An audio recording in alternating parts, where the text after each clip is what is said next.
Good evening, councillors. Welcome to our Development Application Committee's meeting for the 28th of April.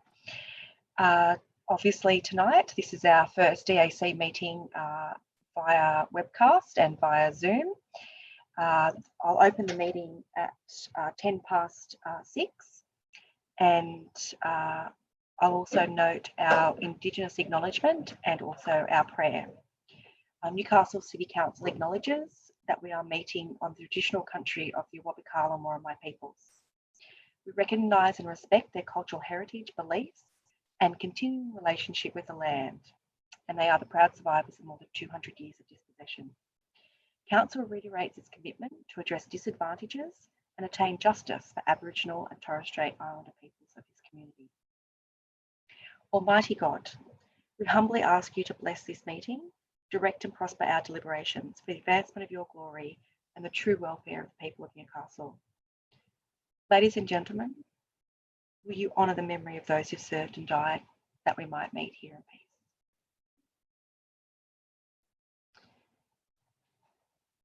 Thank you, councillors, and also just again noting that the meeting is being live webcast as it is normally and live streamed and also accessible on council's website. Do I have any apologies or leave of absence? I have a request for an apology and leave of absence from Councillor Luke. Is that is that someone moving a motion? Just maybe unmute yourself. I'm happy to move that, Lord Mayor. Okay, moved by Councillor Clausen, seconded is that Councillor Rufo. Okay, all those in favour, please raise their hand. All those against, I declare that motion carried. Do I have any declarations of pecuniary or non-pecuniary interest? Lord Mayor, I have a declaration of a significant non-pecuniary interest in item number 6 in the confidential session tonight. Thank you, Councillor. What I'll do is I'll do the Development Application Committee meeting first, and then I'll close this meeting, and then we'll go into our ordinary council meeting, and so that's all recorded in that meeting. Is there anything? There's only one development application on our agenda, page 9, item 10, DA 2019/00603. Is there any relating to that development? I can't see any raised hands, so I'll just move on to the confirmation of the previous minutes from the DAC on the 17th of March. Do I have a mover of those? Councillor Mackenzie, seconded Councillor Byrne, thank you. All those in favour, please raise your hand. All those against? I declare that motion carried. And that brings us up to our agenda item number 10. Do I have a mover of the recommendation?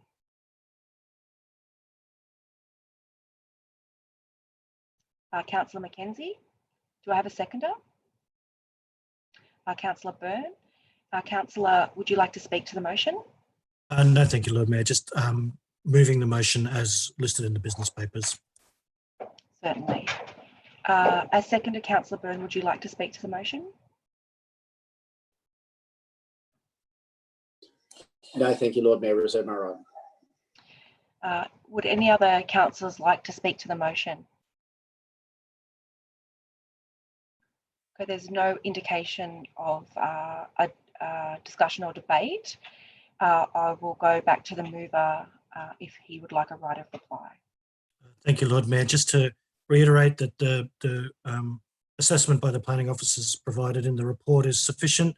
Also noting that the public voice clarified a lot of issues in relation to heritage preservation and the way that the consideration of heritage matters have been taken into consideration by the developer, and I'm satisfied that the conditions that have been put upon this DA will ensure the preservation of heritage in a contemporary way that enables good separation between the heritage values and the new development.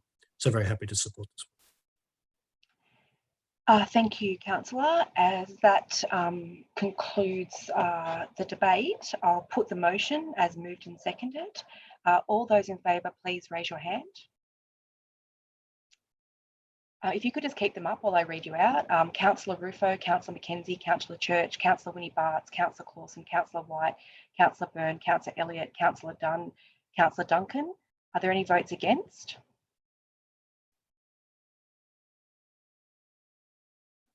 I can see no votes against, and I include myself in the votes for. Sorry, councillors. And there are no votes against, so I declare the motion carried. That being the only item on our agenda actually would close our Development Applications Committee meeting at 6:15 p.m. And what I'll do now is I'll move over into our ordinary agenda. Lord Mayor, I just wanted to let you know that Councillor Robinson is trying to access the meeting and can't get in. He's in the waiting room. Oh, certainly. Actually, I can just see him now. He's just appeared on my screen. Sent me a text. Thank you. Oh, great. Thank you, Councillor. So I note that he's also, Councillor Robinson, he's joining us for the ordinary council meeting.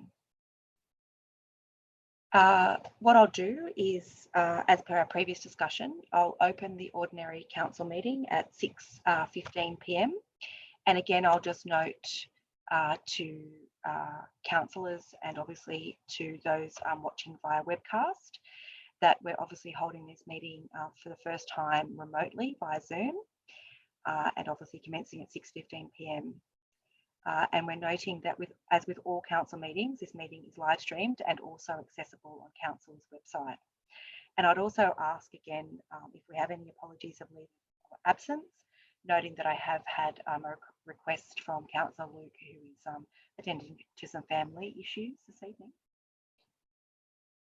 Do I have a motion for an apology or Move that Councillor Luke's apology be accepted. Do I have a seconder? Councillor Winnie Barts. All those in favour, please raise your hand. All those against, I declare that motion carried. Do I have any declarations of pecuniary or non-pecuniary interest? Yeah, Lord Mayor, I would like to restate I have a significant non-pecuniary interest in item 6 in the confidential papers tonight. Thank you, Councillor. Do I have any other? Lord Mayor, I also want to state that I have a significant non-pecuniary interest in item 6 tonight, and I will not be part of that conversation and discussion this evening. Thank you, Councillor. Do I have any other declarations of pecuniary or non-pecuniary? Councillor Clausen? Yes, Lord Mayor. I can't see the item number, but I wish to declare a less than significant non-pecuniary interest in relation to the organics waste facility in the confidential agenda. I made reference in the workshop last week that there were some conversations related to my employer. It's a less than significant non-pecuniary interest, as I'm not directly a party to those conversations, but just wish to declare it for the public record.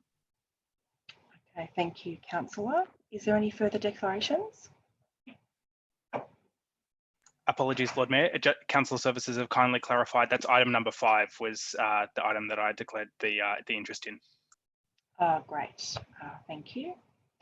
I'll just note I have a view with a number of screens so I can see everyone. So I'm just going to note everyone who is here because it is a different format. Obviously, when we're in a physical location, we can all see each other. So Councillor Mackenzie, Councillor Church, Councillor Winnie Barts, Councillor Clausen, Councillor White, Councillor Byrne, Councillor Elliott, Councillor Dunn, Councillor Duncan, Councillor Robinson and Councillor Rufo, obviously all in attendance virtually for this meeting. So welcome, councillors. Looking forward to our first remote meeting via Zoom this evening. The first part of the agenda is the confirmation of previous minutes, and that goes to our Public Voice Committee dated the 17th of March, the same date for our Briefing Committee, and also our last ordinary meeting dated the 24th of March. Do I have a mover for those? Councillor Clausen, do I have a seconder? Councillor Duncan. All those in favour, please raise your hand. All those against? I declare that motion carried. Thank you, councillors. Councillors, as you can see, prior to the meeting, papers going out, I managed to complete a number of Lord Mayoral minutes that relate particularly to the world we live in at the moment, and I'd like to bring those to your attention. The first one is item number 5, and that is around the protection of jobs at the City of Newcastle. The motion that I'll commend to you tonight is noting that we have more than 1,200 staff at the City of Newcastle, and we are a significant local employer of highly valued, diverse and expert staff who ensure a high level of service to our community. We also thank our staff for continuing to deliver for our community through the COVID-19 global pandemic, which has brought much uncertainty and disruption to many aspects of our day-to-day lives. It commits to doing all that we can in close consultation with the United Services Union to protect our workers from job losses being experienced across local government in Australia. It commends the United Services Union for their advocacy to protect council jobs across New South Wales, particularly those in rural and regional areas where local councils can often be the largest employers and are also crucial to supporting a wide range of local businesses in these communities. It also notes that through our community and economic resilience response, the City of Newcastle will invest millions in initiatives aimed at supporting local people, businesses, and our City of Newcastle workforce through this COVID-19 pandemic. Notes that the recession of the early 1990s, that the federal Keating government created the Local Government Capital Works program, which was instrumental in protecting council jobs and getting people back into work. Raises concern that currently the New South Wales government employees are not covered by the federal government scheme, the JobKeeper subsidy, to offer certainty to employers, the $1,500 per fortnight to retain their employees for the next 6 months. It calls on both the federal and New South Wales government to commit to protecting council jobs by ensuring that local government is included in any future COVID-19 economic survival measures introduced, noting that stimulus and investment of this kind would not only create a legacy of community infrastructure, but also sustain local services, employment, and drive local economies. It writes, and we write this to the Honourable Scott Morrison MP, calling on the federal government to expand eligibility for the JobSaver payment to include local government employees as a safety net for all council workers across the nation during the COVID-19 pandemic.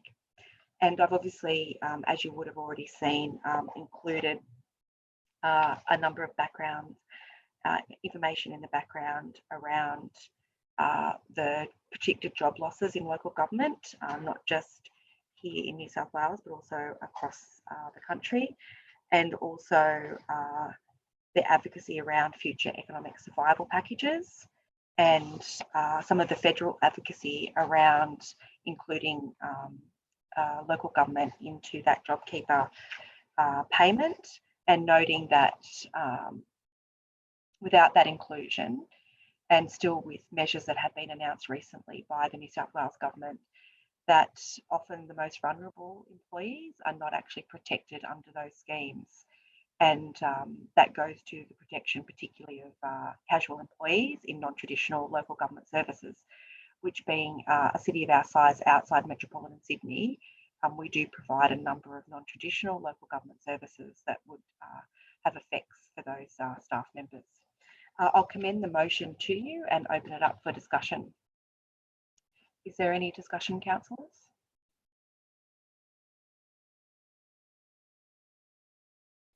Councillor Church? Thank you, Lord Mayor. I noted the weekend that the state government did introduce its own JobKeeper program. I understand it's $1,500 a fortnight for local government employees, but it will run only for 3 months. Would it be considered worthwhile noting that and commending that, but perhaps asking that it might align itself with the same duration of the federal JobKeeper program? That's actually an exceptional inclusion, and I'm happy to add that as an additional point. Thank you very much, Councillor Church. Yeah, the issue really is the difference between what has been offered in terms of that JobKeeper payment by the New South Wales government and the gap in the provision there that is being provided federally in terms of JobKeeper.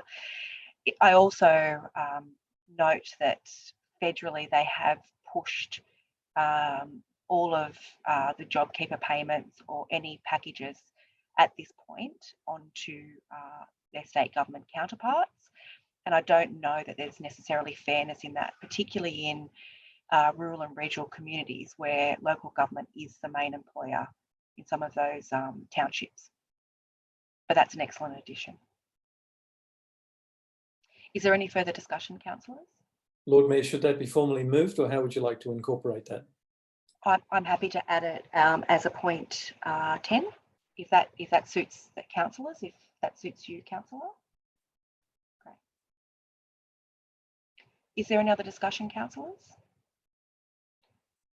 If there's no other discussion, I'll put the motion. All those in favour, please raise your hand.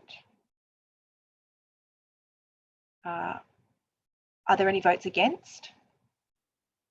I can see no votes against, so I'll declare that carried unanimously. Thank you for your support, councillors. I'll move on to the second minute that came out with the papers. And I've just got advice that I'm cutting in and out a little bit. Can you hear me okay, councillors? Yep, okay, great, thank you.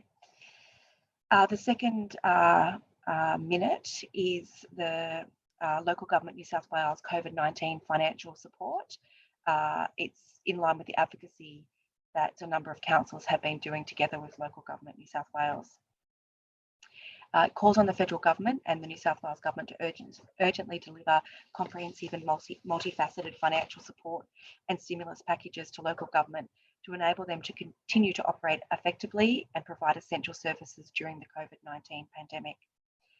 It calls for the packages to include the following measures: increasing the financial assistance grant payments to 1% to help councils maintain essential functions and services, acknowledging that increased costs and mounting revenue losses arising from COVID-19, together in some areas with drought and bushfire, as well as giving councils capacity to provide hardship assistance to businesses and residents.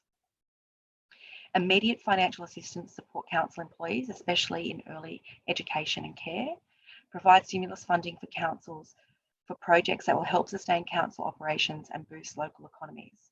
This could be achieved through increasing or bringing forward funding for existing funding programs or introducing new programs. Increased access to TAFE, VET and other apprentice opportunities that council staff can undertake to address any skill shortages, especially for staff in non-essential services who are unable to be redeployed.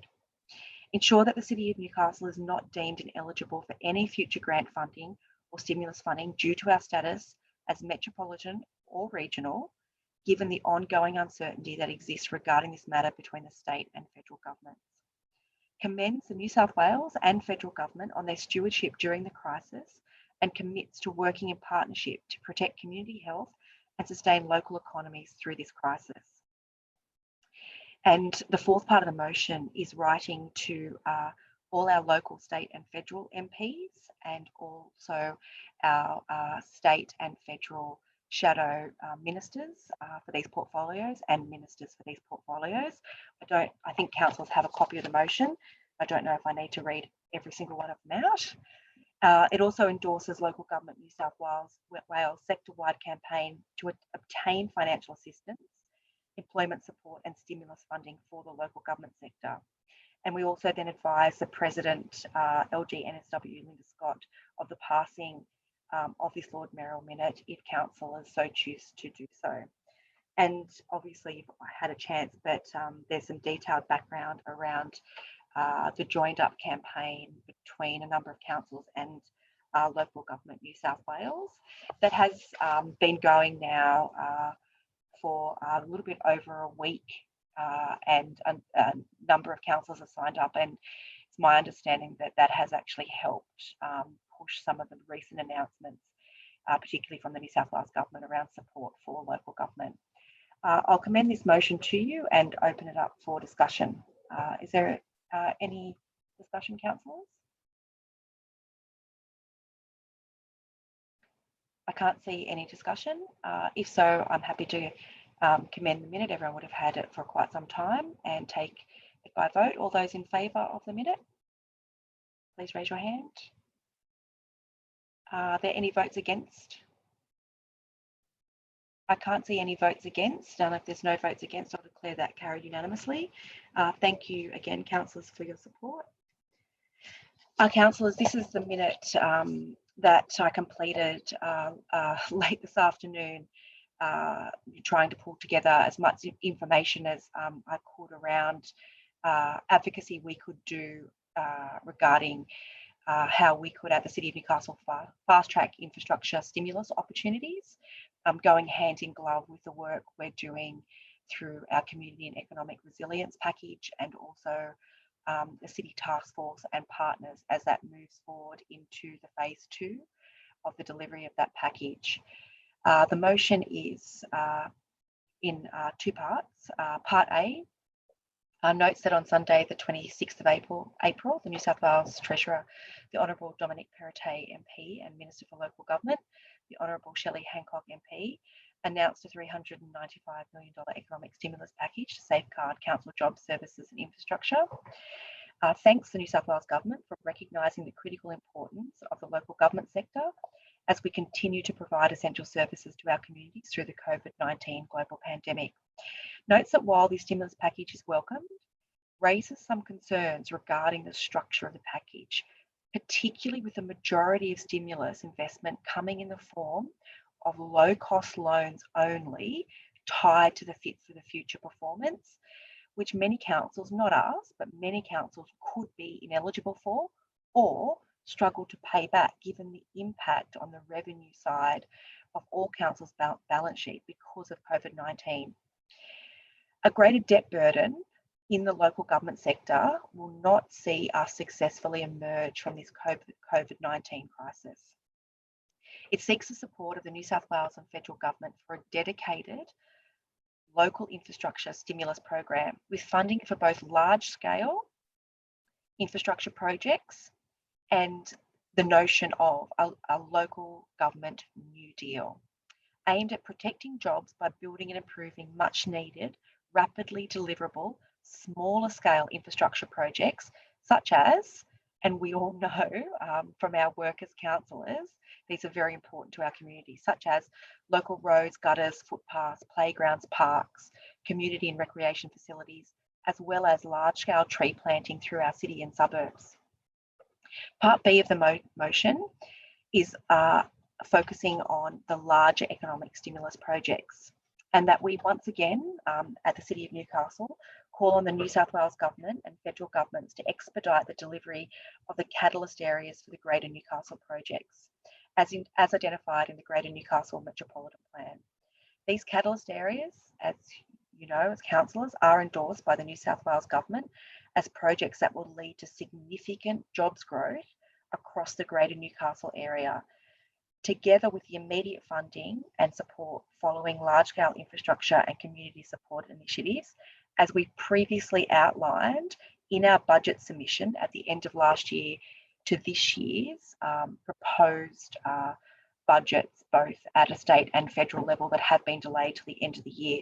So it's calling on the governments to still consider those budget infrastructure projects that we have submitted, particularly in the context of bringing them forward and supporting them to support our community through this COVID-19 pandemic. That submission is obviously at attachment A, and that you have supported and seen before, but running through that is the coastal management planning and erosion, and particularly Stockton Beach, the flood mitigation at Wall's End, Newcastle Airport expansion, the Port of Newcastle diversification, the Hunter Sports and Entertainment Precinct, the Greater Newcastle Light Rail expansion, the Lower Hunter Freight Corridor, affordable housing initiatives, metropolitan-wide walking and cycling improvements, the John Hunter Hospital campus upgrades, the Newcastle Art Gallery expansion, local sporting amenity upgrades, local playground upgrades, particularly for disability inclusion, the ferry terminal at Wickham, as well as pensioner rate rebates.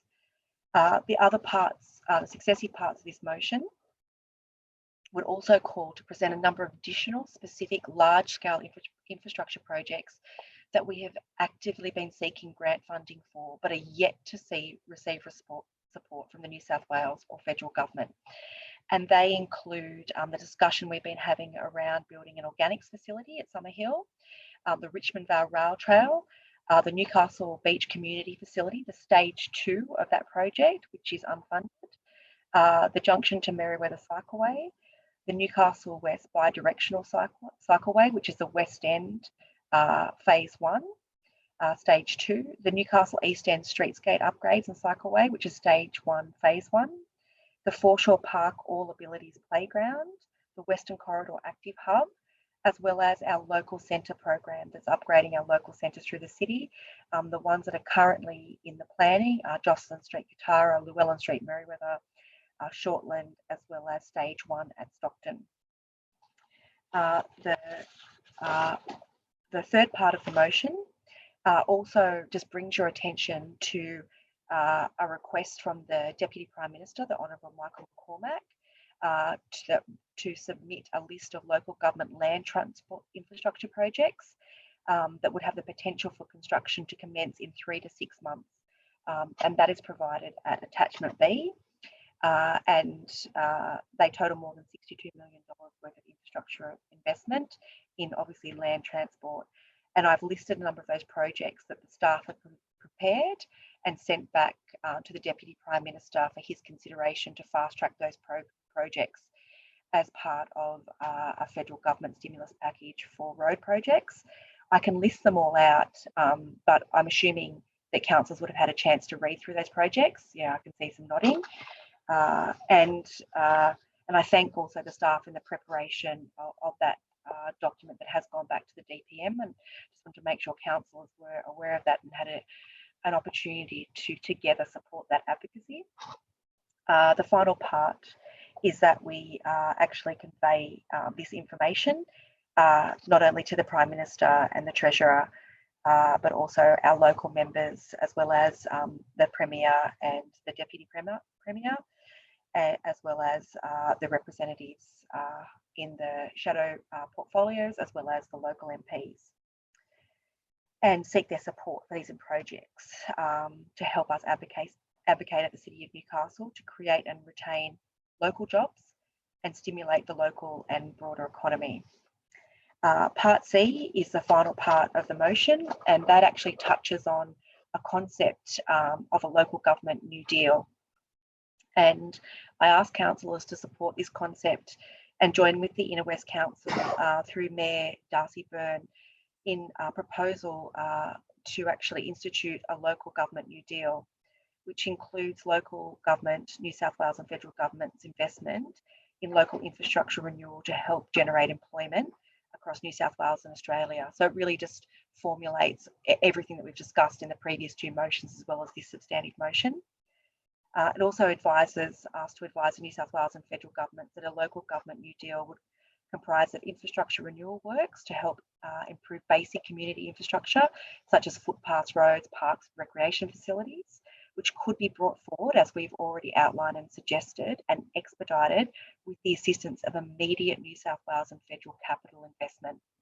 So not via loans that the community has to pay back for a long time, by bringing forward that capital investment. What I've done is just given the background of the previous advocacy we have supported, and notes the concept of the New Deal was actually introduced by the US President Franklin D. Roosevelt as a public works program post the Great Depression in the US, and looked at how they could actually stimulate the economy. Given some of the economic forecasts that we've seen, and I've attached our budget submissions, the land transport projects to this document. And I'm sure many of you have also, kept abreast of local as well as international economic data that shows, what we all know, that not only are we dealing with a health pandemic and a health crisis, we're also dealing with the flow-on effects of many years of an economic crisis, and that does relate around particularly to jobs and a predicted rise in the unemployment rate, and a slowdown, a significant slowdown in our economy. And given the nature of the Australian economy and its exposure to the rest of the world in terms of our growth rates and our GDP, we do have significant risk factors that we need to take into consideration. So I know that's a whole wealth of information, but I wanted to make sure that we were very united and also very organised in our advocacy to try and make sure that we can do the best for our city through this process. So I'll open it up for discussion, councillors.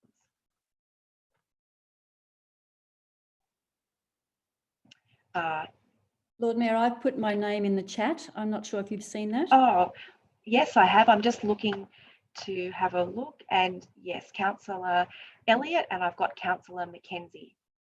Thank you. I'm very supportive of this motion. I just wanted to clarify, I think a couple of the conditions might be difficult for us to meet. Is it that we need to carry a debt burden in order to be able to access funding? Because I think, given that we have such significant reserves, that we may not be able to qualify. Has anyone actually looked at the criteria and identified whether or not it looks as though we would qualify for this funding?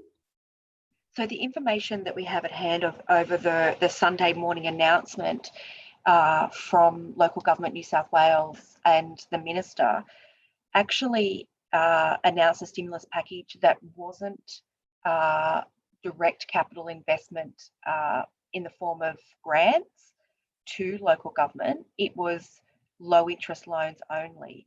And what this motion actually outlines is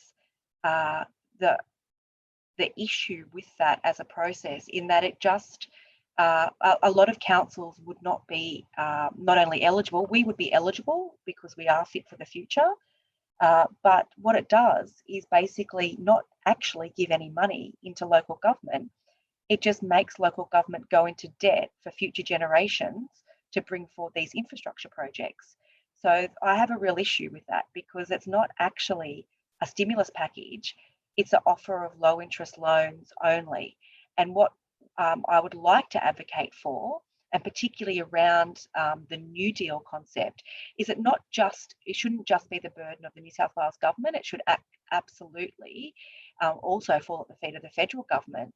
That there are significant projects, a lot of them are outlined in the Greater Metropolitan Plan, in terms of large projects that are not only funded by government, but also private investment that could be expedited through that process, as well as some seed funding from government.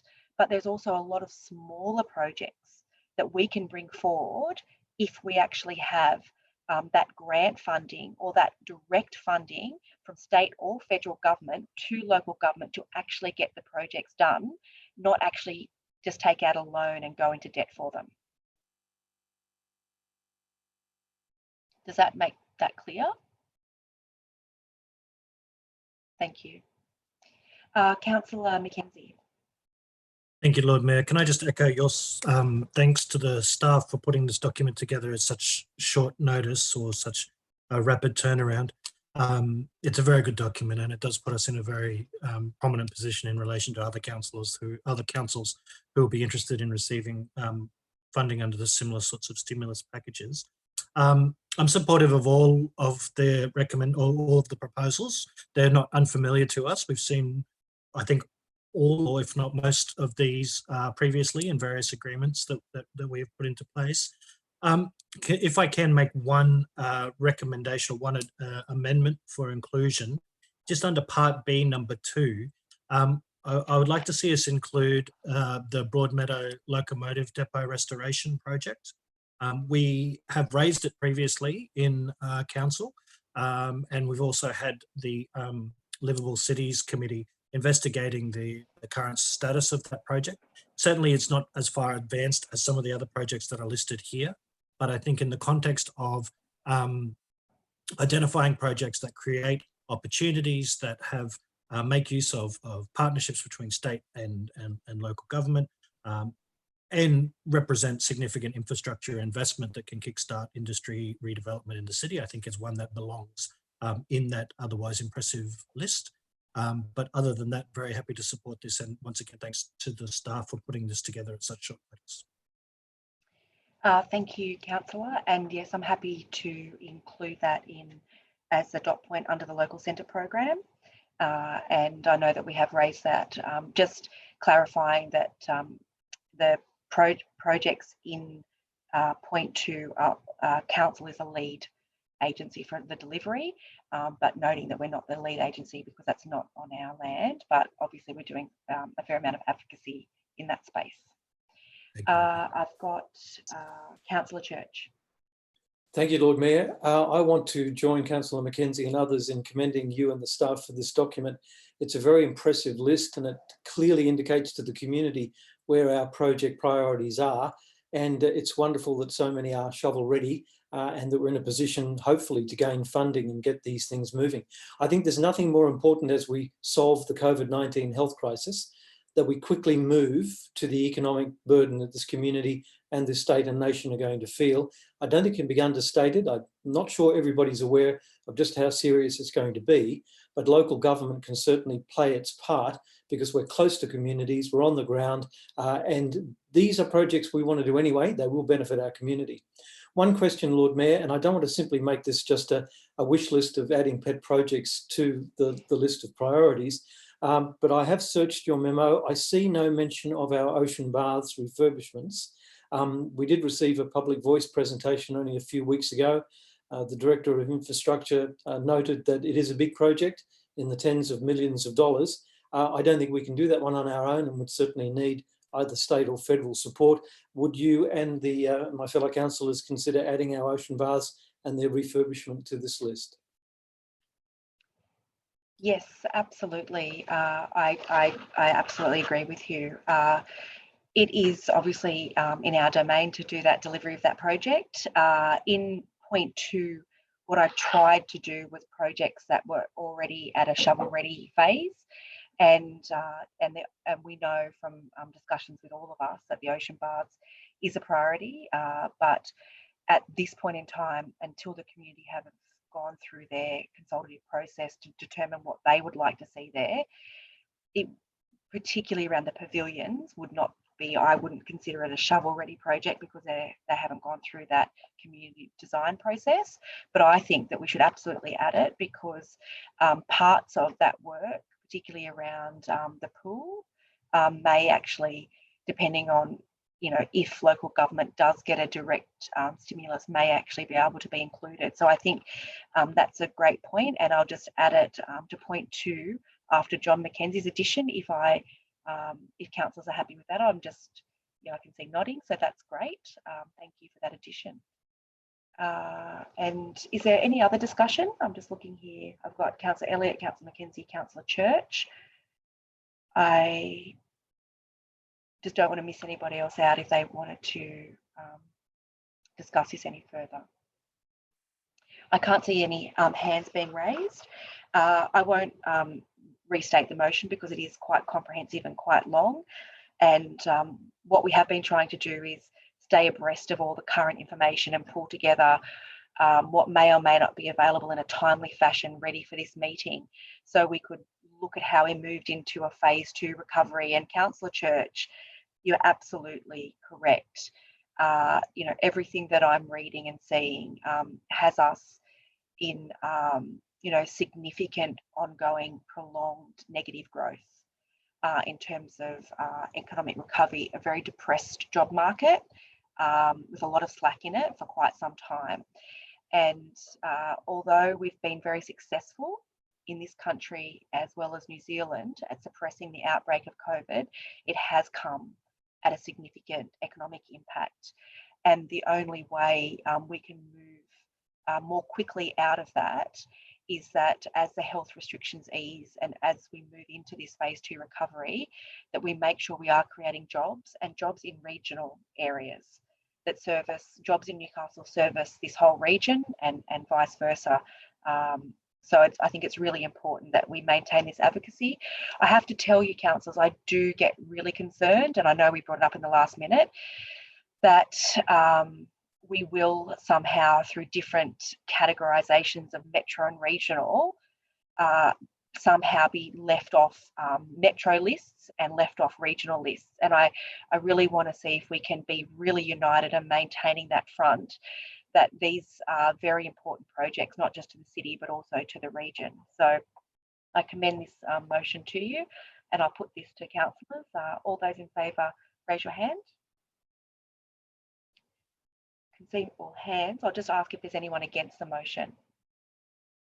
I can see no votes against, so I'll declare that motion carried unanimously, and thank councillors for their support and that united advocacy. I think it'll be really important going forward in the coming months. The final minute was provided last week to councillors, and really just follows up a correspondence that I'd received in the last few weeks from ICLEI, and it's around their Cities with Nature initiative, and it notes that we have a long-standing relationship with the local government for sustainability. Dates back to the Pathways to Sustainability conference that was held in Newcastle in 1997, and is a really important legacy, I believe, from the former Lord Mayor Greg Hees, and subsequently developed the deployment of local strategies and solutions through the Cities for Climate Protection program, the Global Covenant of Mayors for Climate and Energy, and through the development of practical implementation programs for local government in both Australia and New Zealand.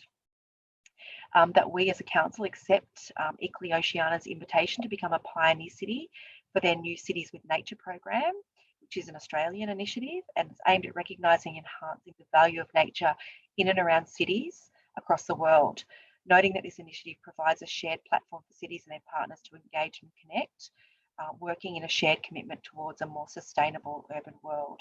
And this also goes to the reference in the previous minutes around expanding our street tree and planting programs and the upgrade of our natural spaces throughout the city. I won't, because you've had it for quite some time and we have been a member of ICLEI for decades, go through all the background, but I will open it up for discussion, and I thought that this would be of interest to a number of councillors. Councillor Clausen. Thank you, Lord Mayor. Happy to speak in favour of this motion and indeed the other ICLEI motion that's on the agenda in the officers' report section this evening. A really good initiative for the city to be involved in, and particularly timely when you look at what Novocastrians, as well as people right across Australia and the world, are doing in times of COVID. It's certainly stories of reconnecting with nature. I've heard of people undertaking urban bird watching, and certainly more people than I've ever seen before out enjoying our local parks.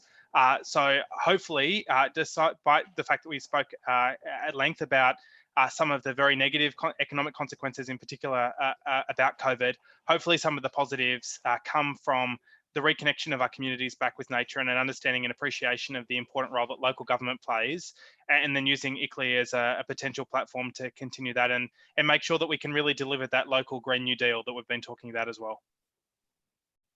Thank you, Councillor. Councillor Elliott.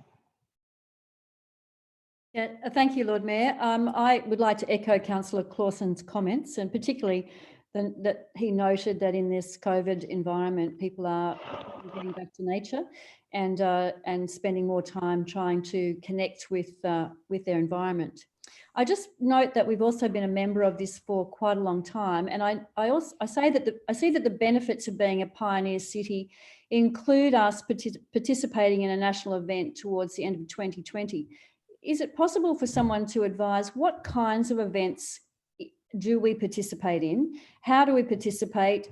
Who participates? What are those events about? I'm just interested to know what kind of things we might have done in the past, so I can get an understanding of what we might be doing in 2020. Certainly. I will put that to the officers that are working on the ICLEI projects and get them to come back to you. I'm not sure if any of them are at the meeting this evening. From memory, a lot of it is normally just done by email and phone, but I'd imagine that there wouldn't be many events happening, particularly this year, given the COVID-19. So I'd say most planned events would either be postponed or done via an online forum, I'd imagine. But I can get them. I beg your pardon, Lord Mayor, I didn't mean to interrupt you, but have we hosted any events in the past? Is there an opportunity for us to do that? Potentially. We did host that inaugural event in the Pathways to Sustainability, and which did, I don't know if councillors would remember, I wasn't on council at the time, but all of the work with Climate Cam and all of the work that happened during those late 90s and early 2000s that put council really at the forefront in terms of an environmental response in local government, was all those pathways were laid through those strategic alignments with ICLEI. And I think at some point in time, a number of maybe those programs or those relationships weren't always maintained.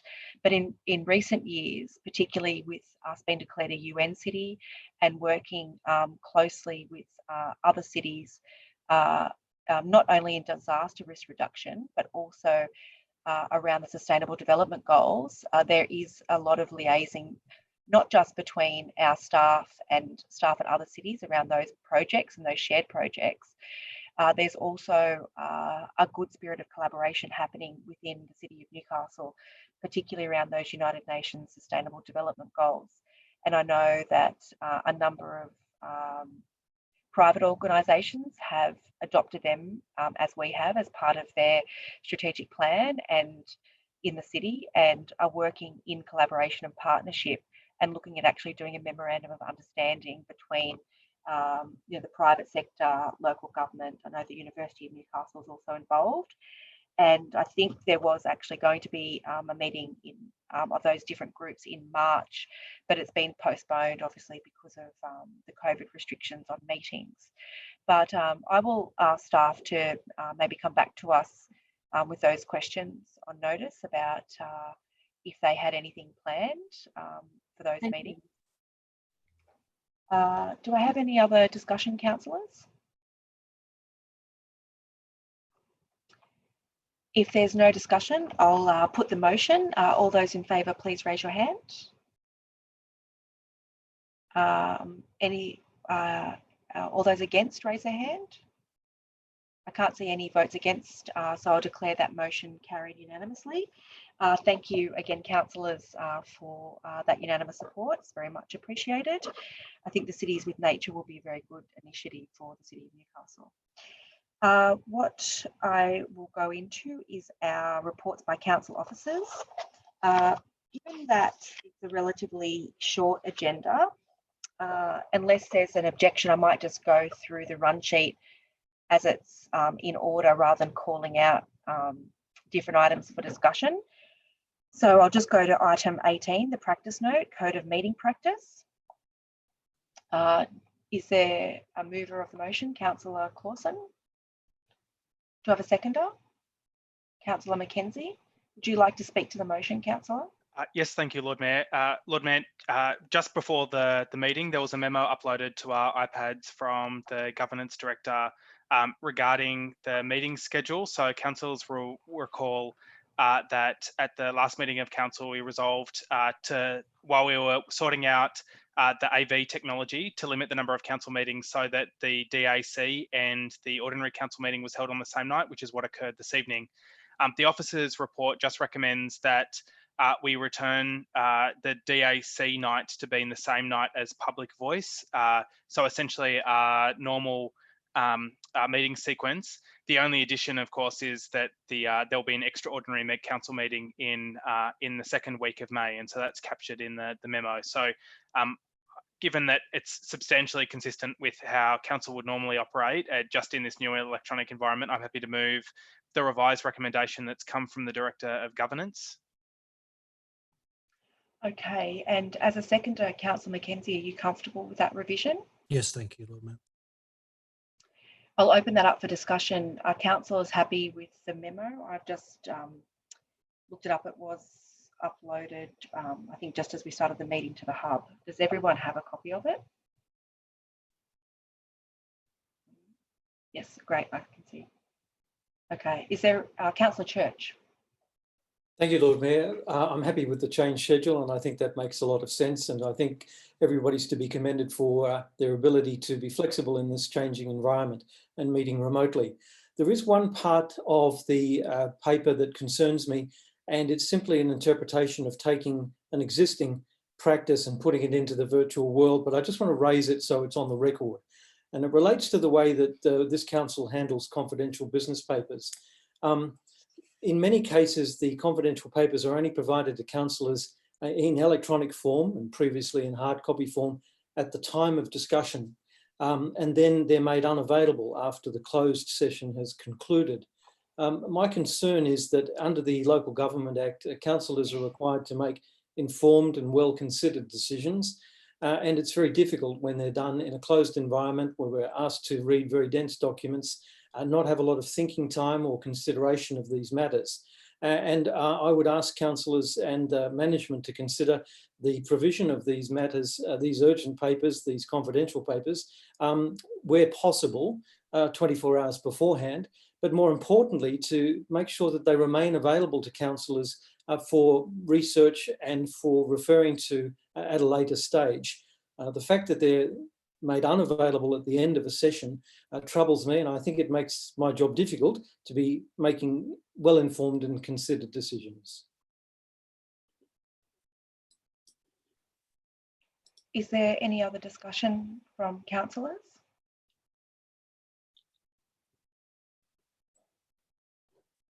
I can't see any other councillors raising their hands, so I'll hand over to Councillor Clausen for right of reply. Thank you, Lord Mayor. Just to echo the opening remarks that Councillor Church made, and it was remiss of me not to make similar comments, and just take the opportunity to commend the staff for getting us all together online via Zoom, especially a number of weeks ago when that required us undertaking public voice, which was a logistically complicated exercise. So noting that this is about the way that we're meeting as part of this new normal, it's probably worth just taking the opportunity to say thank you to the various teams of staff that have been involved in making this a relatively seamless process. Thank you, Councillor. And I will put that motion. All those in favour, please raise your hand. All those against? Is that, are you voting against, Councillor Church? Yes. To assist Councillor Church, Lord Mayor, can I suggest we do it by division? Yeah, people put their hands up and down, and there was a real mixture. So, all those in favour. Look, the reason I'm voting against is because this confidentiality clause offends me. So I will be voting against it on that basis, even though I agree with some of the other recommendations made in this paper. Yeah, no, I understand, and I think you made that point clear. I know that you have that position, but this council obviously has a problem with confidential information, as we've seen in today's paper. So there has to be some sort of middle ground, and it's a very difficult position to be a staff member here when there's consistent leaking of confidential information. So unfortunately, you know, we are all compromised because that continues to happen. So maybe if you had an idea to stop that from happening or could assist with that not happening any further, that would be an excellent outcome, and we could actually potentially all have access to these papers more than what has been suggested. But given that that continually happens, I don't see how the staff have any other choice. So what we'll do is we'll take it by division. All those in favour, please raise your hand.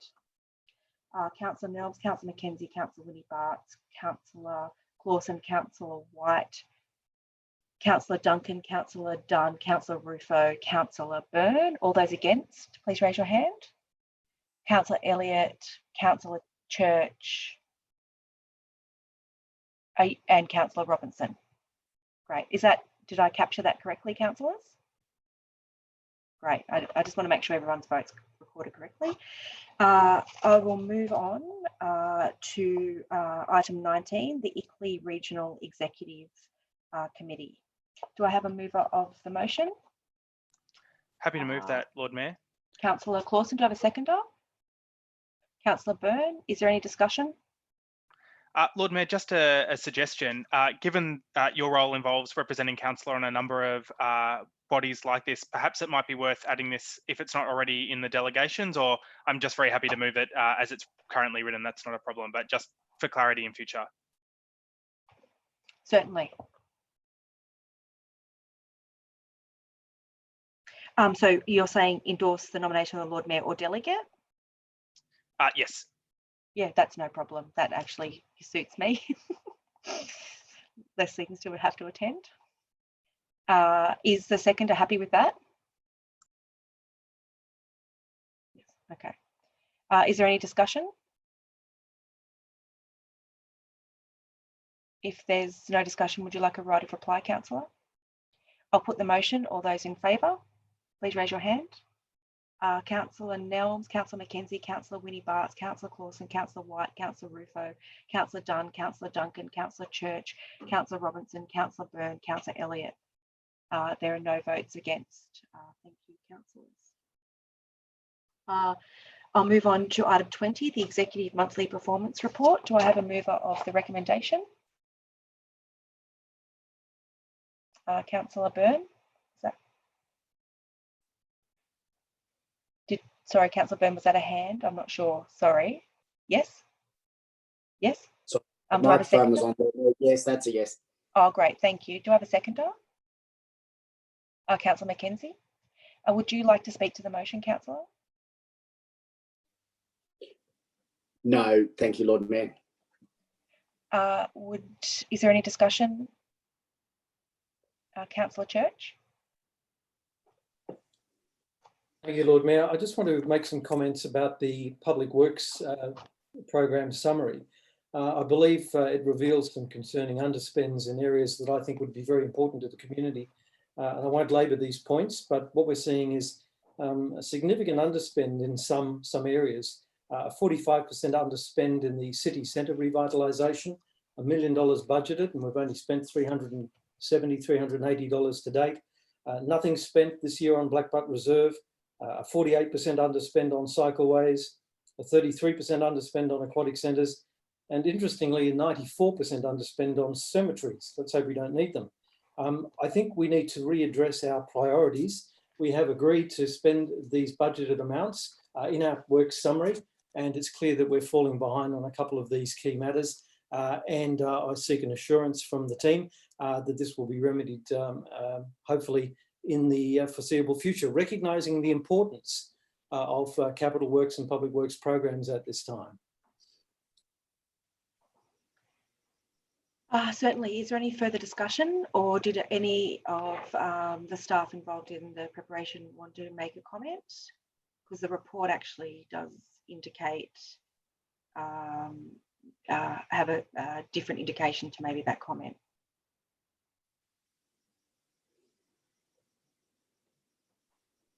No? Is there any further discussion, councillors?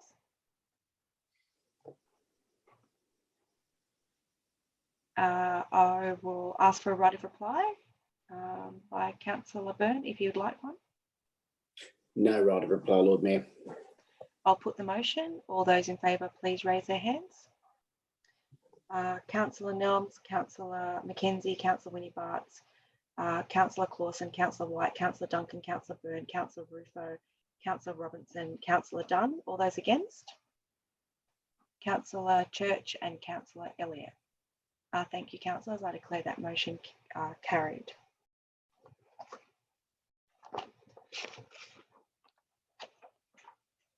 Councillors, we're moving on to the notice of motion part of the agenda. We only have one notice of motion, and that's item 9, extended powers of planning, extension of powers of the planning minister. Councillor Mackenzie. Thank you, Lord Mayor.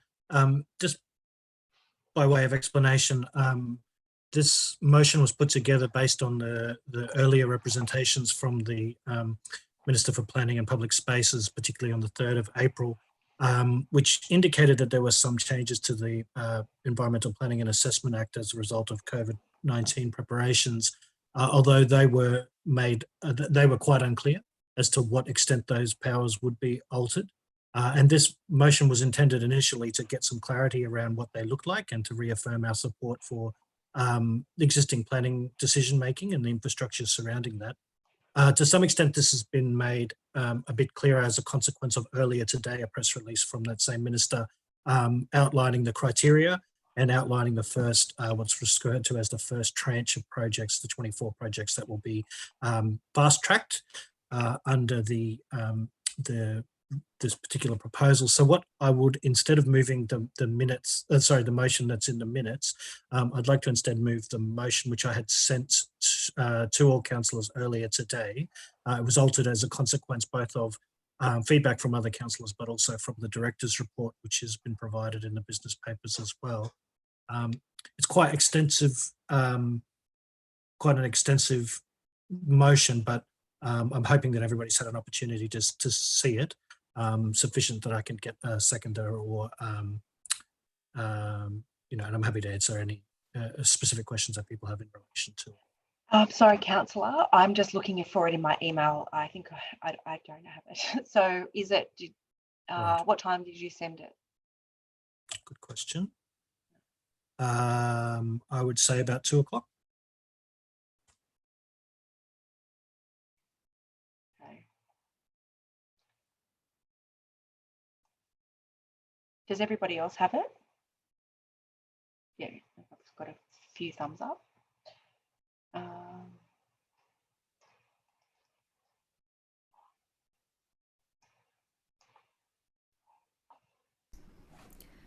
Sent at 1:45, Lord Mayor. 1:45. Okay. Thank you, Councillor Duncan. Okay, got it. So does everyone have a copy of the different motion? Maybe just thumbs up if you do. Yep. Okay. It looks like most people have it.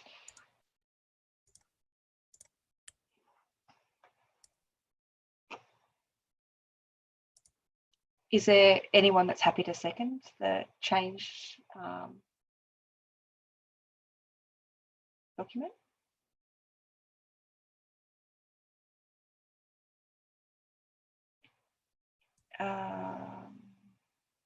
Lord Mayor, Yes. if I may, I might require some procedural advice or somebody else to support in seconding it. I was going to propose that this matter be laid on the table. I think that the points that Councillor Mackenzie raised are important and do need to be discussed. But there has been some changes today with additional information coming out from the Department of Planning, as well as the Minister, and just in the last 5 minutes from Local Government New South Wales as well. I think it would be worth us considering those and understanding the conditions about how the fast tracking process is to be applied and what it means for the City of Newcastle before we resolve something on this. So if somebody else is comfortable to second, I'm happy to move a procedural motion just so that we can collate that information, perhaps in a memo from the Director, and consider it as part of next month's meeting. I'm happy to take both those options if that helps with the discussion. There's a lot of decisions and everything is moving quite quickly. So yeah, I think that could be a good way forward. But what I do need to actually have that occur, I do need a seconder for the motion, and that's the motion that was emailed to us earlier today, not the printed motion. Is that Councillor Duncan? Are you happy to second? Okay, great.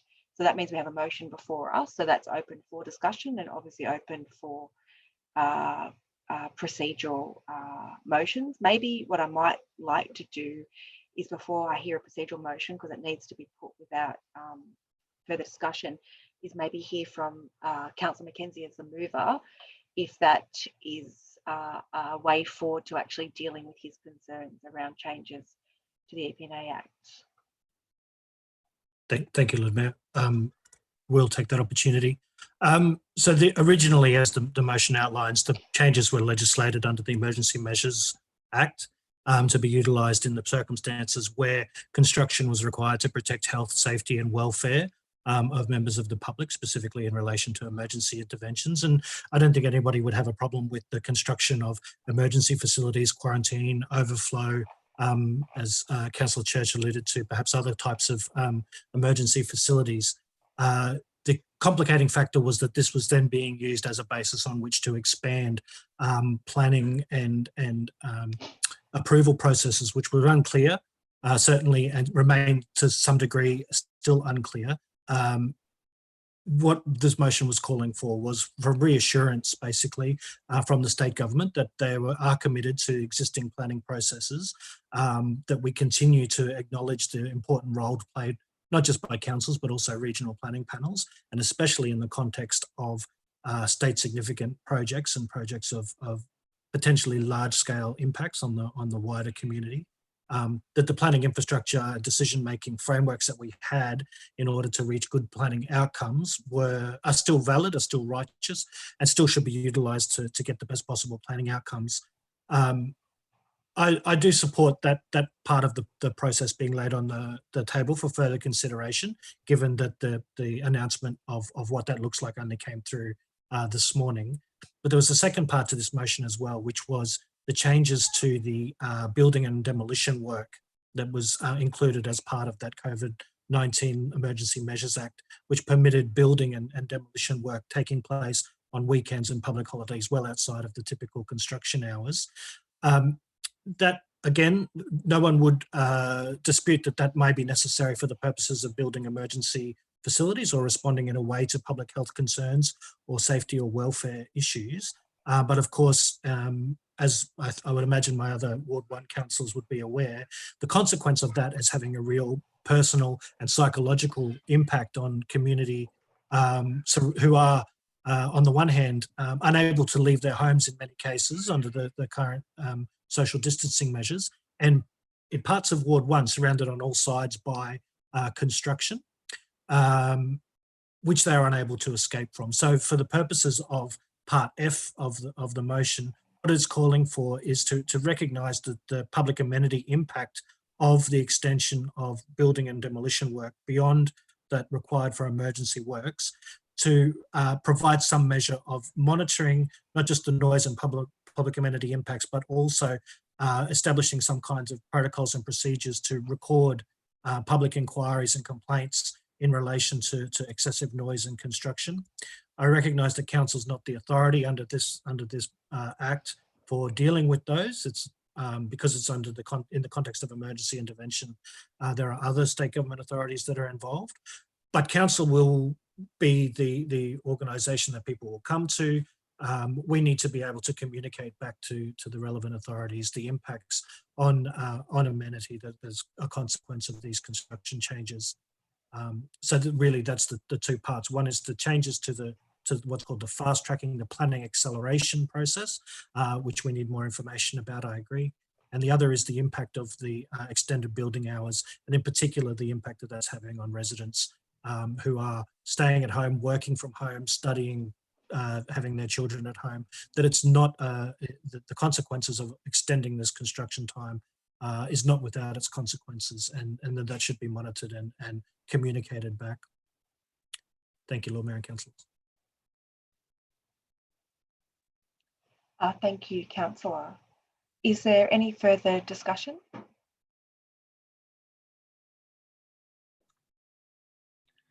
Lord Mayor, if not, I might suggest and take your advice and Councillor Mackenzie's advice again, in that I think that Part F is quite reasonable in that it calls for where there has been extensions to building hours, that there is some form of regulation and monitoring that takes place, and that should be the New South Wales government that undertakes that monitoring.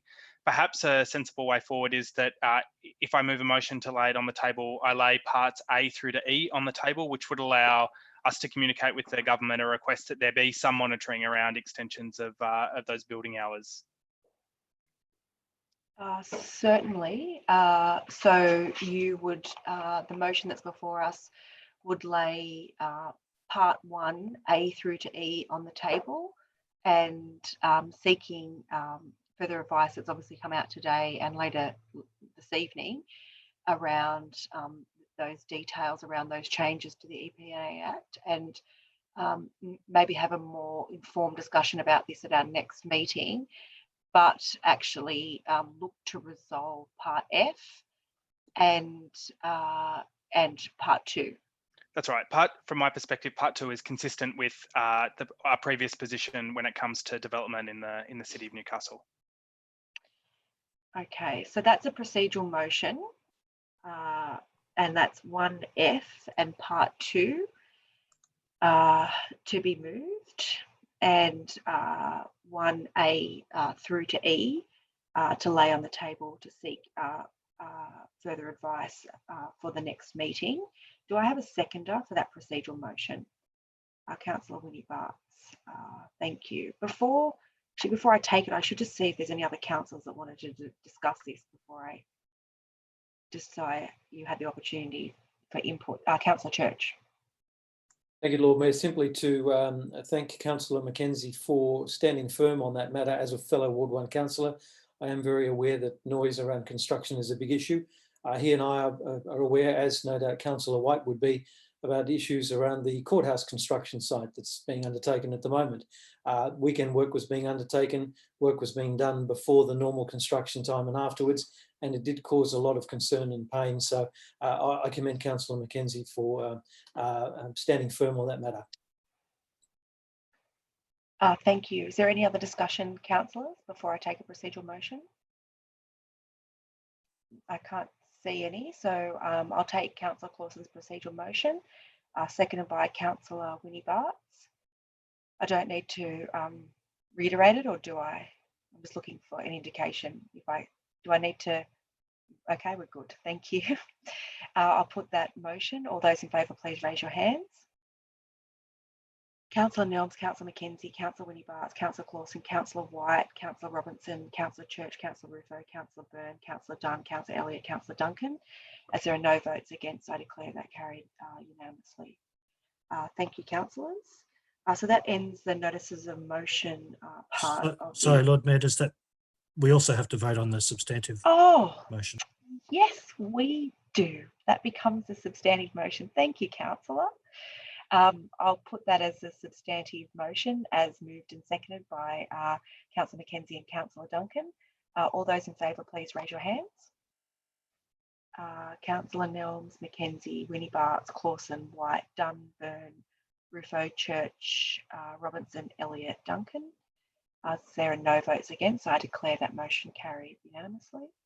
And now that ends our substantive part of the agenda and the notice of motion part of the agenda. We have two items that are in confidential session. So to move into confidential session, I need a motion as per the reasons outlined in our business papers.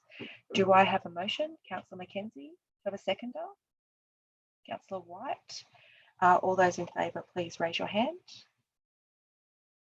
All those against? I declare that motion carried unanimously. What I'll do is I'll just wait a moment while Council Services moves us virtually into confidential session. And I'll just wait for an indication from them that we are actually Council Services, if the live stream has resumed before we go and receive that report back in open session. It has, Lord Mayor. So you're saying the live stream has resumed? Yes. Okay, well then I'll ask yourself and our manager of legal to report back to open session. Thank you, Lord Mayor. Confidential item 5 regarding the awarding of a contract for an organics processing facility. Recommendation that council reject the lump sum tender prices submitted and endorse the engagement with BARPA Proprietary Limited through an early contractor involvement ECI procurement model based on a target budget of $20,365,222 excluding GST for the organics processing facility for contract number 2019/144T.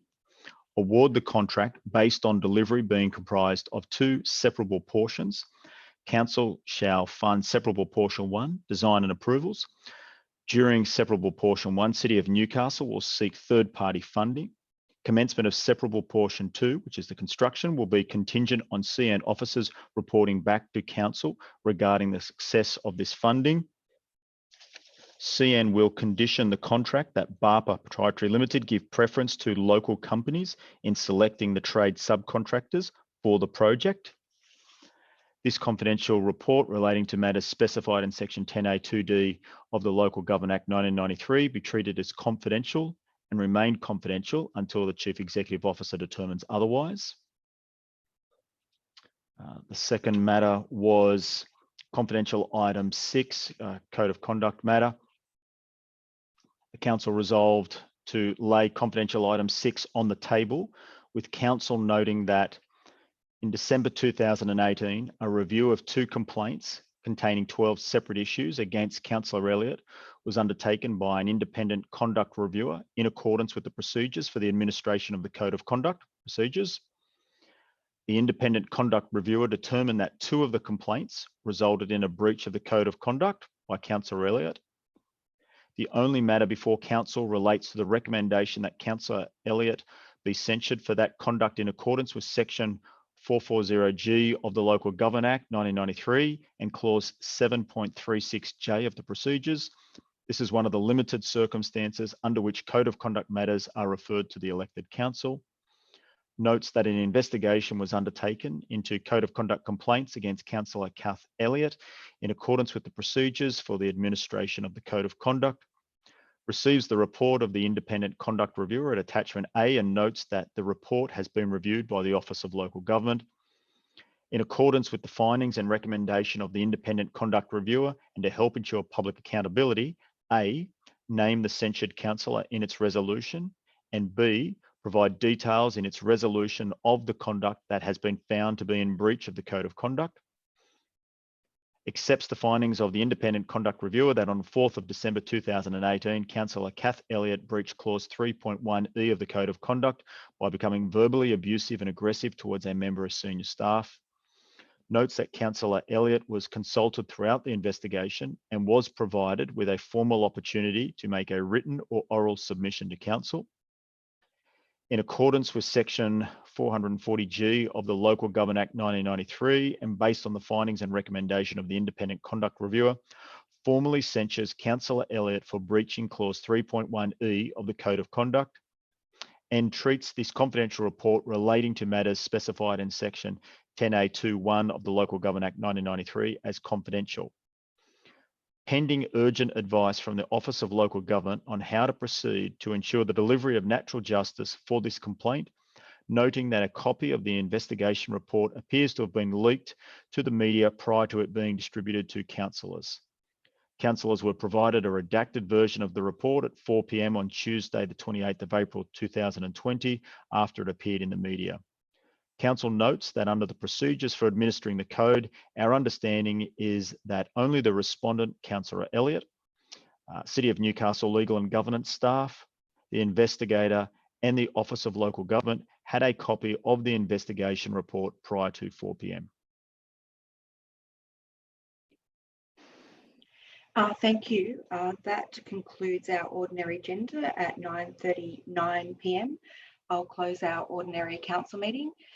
Thank you, councillors, for your attendance this evening for our first ordinary council meeting via Zoom. Hoping that the suppression of COVID-19 in Australia continues and that we will be able to soon meet again in person. I hope you and your families are all well and stay safe. Thank you. Good night.